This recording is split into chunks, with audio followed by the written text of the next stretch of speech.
How's it going, guys? American Maverick here again. I don't know why I always have my headphone in every time I start a video. Anyway, today we have another reaction video. This one I'm actually very excited about. Today we're going to be reacting to the story of the Siege of Jadotville. I think I'm saying that right. I think it's Jadotville. This is actually a story that I'm actually familiar with going into things. I watched a movie about this. And great movie, Siege of Jadotville is just what it's called. Now what I'm excited for is to actually learn a little bit more about the history of this battle. And what's impressive about it is you can probably see in the title of the screen or whatever. It's 155 Irish soldiers versus 4,000 Cantonese troops. Now this, and I already know how things end, but it's just amazing, and spoilers alert, even though you're about to watch a video about it, these 155 Irish soldiers somehow managed to stave off these 4,000 other troops for such a long time. And if I remember right, I don't think the Irish lost a single troop, which is what is really impressive to me. And in the end they do surrender, but it's just amazing that they were able to do that. So I'm excited to react to this. Without further ado, let's get into things. September 13th through the 17th, 1961. The Siege of Jadotville from September 13th to the 17th, 1961 was a forgotten military action of the Irish UN peacekeeping forces during the Congo crisis. It's the story of 155 soldiers of the A Company, 35th Battalion of the Irish Army, who fought against an enemy that outnumbered them for 5 days while kept under siege in the hostile region. Because they surrendered only when they were left without water, food, and ammunition, the document of their heroism was kept under the carpet for more than 50 years. The Congo Right, that is something that I do know about. That is also mentioned in the movie.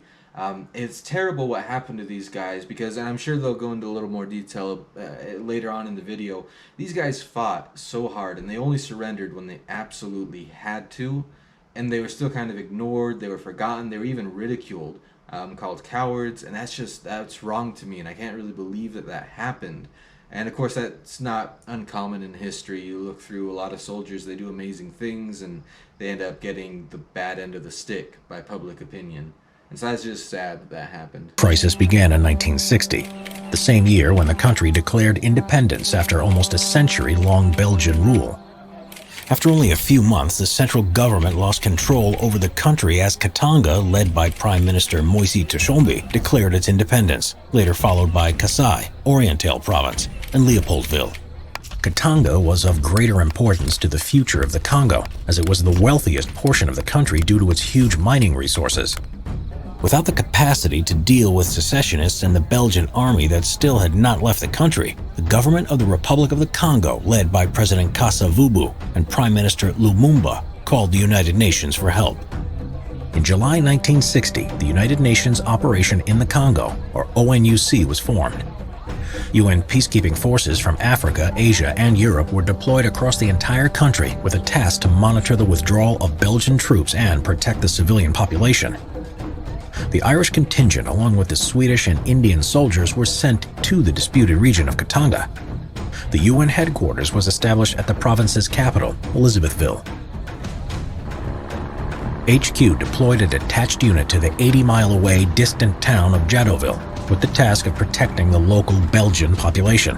Jadotville was a town of great strategic importance because of the nearby Shinkolobwe mine. It was a mine with the largest uranium deposits in the world. And it was this mine that provided the uranium needed to make the Hiroshima and Nagasaki A-bombs. Right, and I think they also, I can't remember if this is just something that I know there's something they go through in the movie, but I know that because of these uranium deposits, both the United States and the Soviet Union at the time were really trying to get either into the uranium or at least get the support of these people, because you need those things, especially during the Cold War when everybody's trying to blow each other up. Even though the UN forces were responsible for protecting the local population, it was obvious they were not welcome.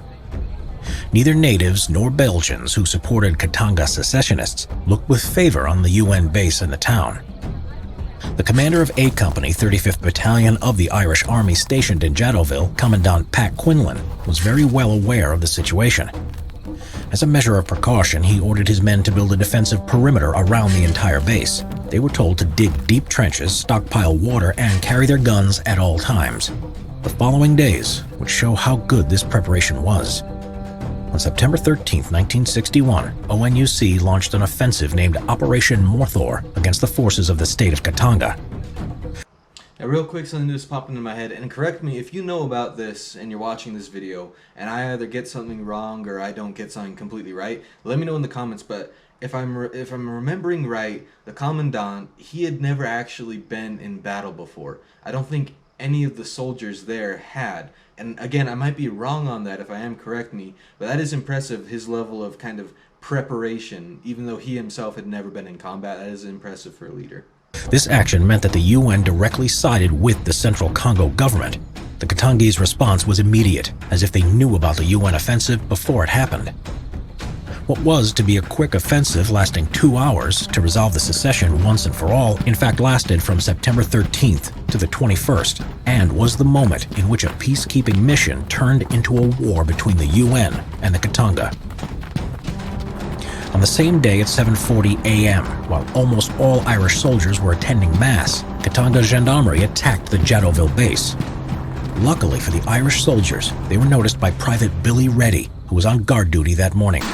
Private Reddy fired a warning shot and alerted the whole unit. As the Irish...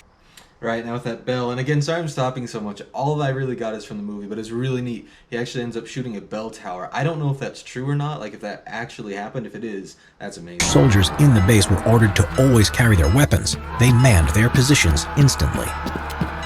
The Katangan gendarmeries attacked the UN base with a force between 3,000 and 4,000 men.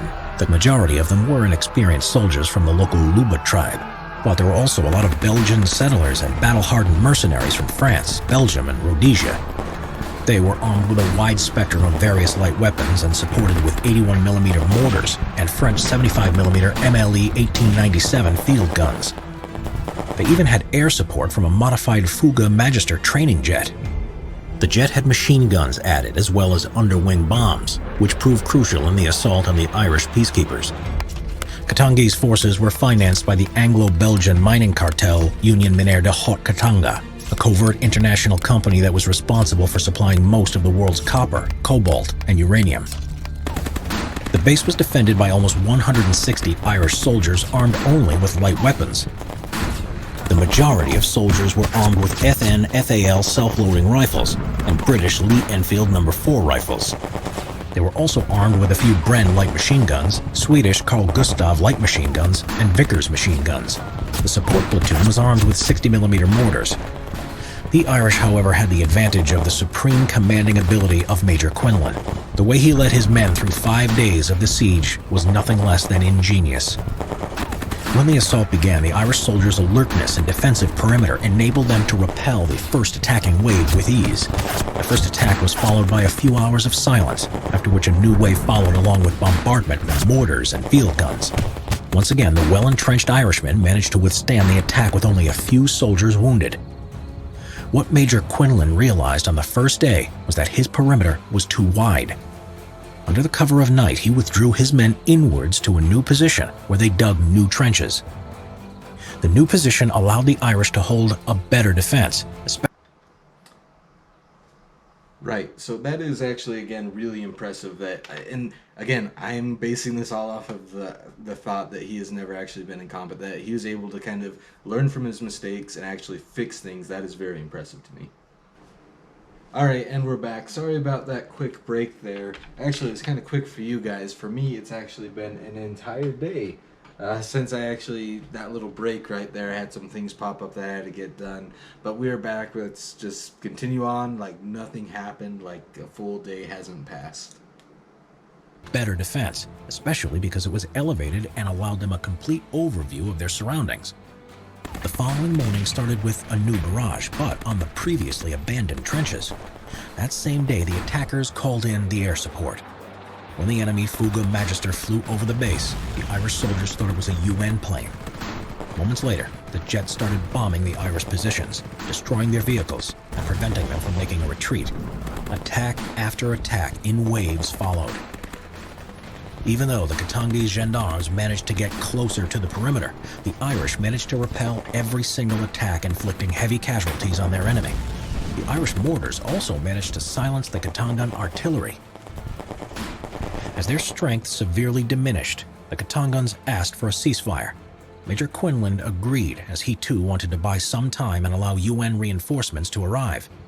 The headquarters at Elizabethville sent a reinforcement of 500 Irish, Swedish, and Indian Gurkha soldiers to relieve soldiers at Jadotville, but these were fought off on their way to Jadotville by mercenaries in Katangese service. The besieged soldiers did receive help and water supplies. A helicopter carrying water landed into the base under intense fire. However, the water was undrinkable because it was stored in petrol containers. Right, now that's something I always try to make a note of whenever I react to military-related videos, is just how important water is to soldiers and actually being able to continue on in a fight. If you've ever been in a situation where you haven't had access to water, and I've been in that situation many times, especially during my time in the Philippines, it drains you. And that's the best way I can describe it. Really, the only way you can really pick it up is if you've been in a situation. You know what it's like to not have water, but I can only imagine how rough that is actually having to fight without water. As time passed, the situation for the Irish soldiers worsened. The Katangese forces broke the ceasefire and continued their attacks. The Irish soldiers were slowly coming to the end of their ammunition and, even worse, food and water. Since Major Quinlan had not been receiving messages from his HQ about reinforcements or orders on what to do next, he decided to surrender. But before the surrender, his men had killed 50 mercenaries, more than 300 Katangese gendarmes, and wounded 1,000 more. Irish casualties. Right, now that is really impressive, and you can't blame him in any way for surrendering in that situation. Honestly, that sounds like a big lack of leadership from his higher-ups. Just no communication, no orders. And so you can't blame him because he doesn't know what's going on. He doesn't know if there's any end in sight. And so I don't think you can really blame the man for surrendering. And he's really watching over his men. At the end of the day, that's what he's doing. He's watching over the people who he's responsible for. Now, for me right now, I'm in the ROTC. I'm actually making my way towards becoming a second lieutenant in the United States Army.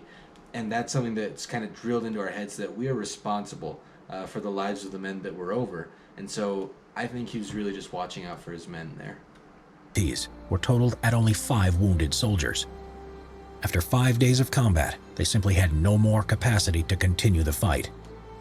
On September 17th, Major Quinlan made an agreement with the Katangans to cease fire in Jadotville. The agreement, however, ended with the disarmament of Irish soldiers, who were then sent to captivity. During the first 3.5 weeks of captivity, the Irish soldiers were treated well. The Katangans did not want any bad publicity. Their intention was to exchange the prisoners for a UN promise of a ceasefire. When the gendarmerie took over supervision of the Irish POWs, their treatment worsened significantly, but the captured Irish were eventually exchanged for Katangese soldiers held by the United Nations. Upon release, the soldiers of the A Company 35th Irish Battalion returned to Elizabethville, where they stayed until the end of their rotation. In December 1961, they returned home to Ireland after being relieved by the 36th Irish Battalion. Instead of being welcomed with laurels, soldiers from Jadotville were met with condemnation. Despite the fact that A Company managed to fight off the much more powerful enemy, Army officials disfavored the fact that Major Quinlan eventually laid down his arms. The fact that the unit was left without ammunition, food, and water, and that the command structure was the one that failed, was ignored. And that's sad, because that is usually how it goes. You have the higher ups who aren't even there. They sit in nice air-conditioned desks. They get all the glory, and they decide, who is right, who is wrong. And that is just it's disgusting. I'm going to use that word. It's disgusting that happened to these men, especially for their bravery. That's just wrong. There's no excuse for it. That's completely the fault of the military leadership that they had. After more than 40 years, men of A Company of the 35th Battalion were given credit for their bravery during the siege of Jadotville. Major Quinlan was posthumously relieved of all allegations of soldierly misconduct. In November 2005, a monument was unveiled to the brave soldiers of A Company of the 35th Battalion in Costume Barracks, Athlone. Alright, I think that's at the end of the video. Honestly, that doesn't do too much for me. It shouldn't, I don't know, that should have gone differently. It's not enough for me, honestly, personally, that 40 years later, they try to right the wrongs that they did. That's just wrong. And even though that is a very brave story, I am going to say it's a very sad story. That's how things turned out for them.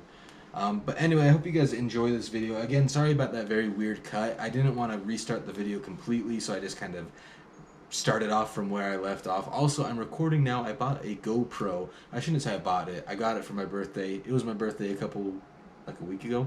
Anyway, so let me know how the audio is, how the video is. I don't know how it's going to sound. It's my first time recording with it. If I don't like how the audio sounds, I might go back to using my iPhone with this awesome microphone I have. Anyway, this has been American Maverick. I hope you guys have a good one. Don't forget to let me know what type of videos you want me to react to down in the comments. I'm excited. Anyway, I hope you guys have a good one, and we'll see you next time.